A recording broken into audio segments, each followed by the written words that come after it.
De kan geen meter grond van de terp van de tjerken op de Lietsejouwer aangegroeven worden zonder toestemming van de archeologen van de Rijksdienst. Want het kan wel zo wezen dat er wat bijzonders leidt. Zo wordt de klus toch nog een heel project. Het is net zomaar even een wc-jongen is, hè? Nee, dat hadden wij ook net dacht. Wij dachten, nou ja, als je eens even een weekend naar druk maatje, maar een paar vrijwilligers, dan breek je morgen terug in het kerken en je graaft even en het kleer. Waarom wil je een wc en keukentje hebben? Nou, wij hebben een wettenverzending in de pastorie naast het kerken. En de pastorie die is verkocht door een huishouding die erin woont. Maar wij hebben begrafenissen, trouwerijen, we houden lezingen hier in het kerken. Toeristen komen hier in Pruttelongens. Dus wij vinden het wel mooi dat in het kerken dan zelf een wc komt, maar een keukentje en dat we daar krijgen kunnen.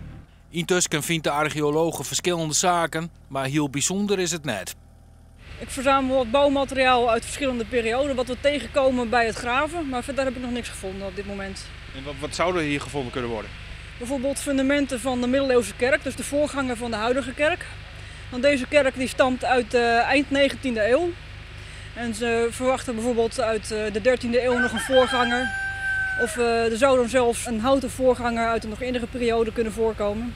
Om in aanmerking te komen van subsidie, maar dat werk begin november kleerwijzen. Waarom wordt er dan nog archeologisch onderzoek die maar kans op vertraging?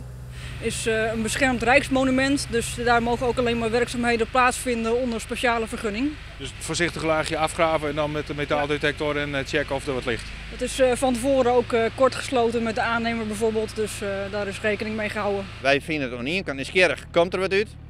En aan de andere kant, het mag eigenlijk net helemaal stil komen te lezen, want we willen het ook weer graag in.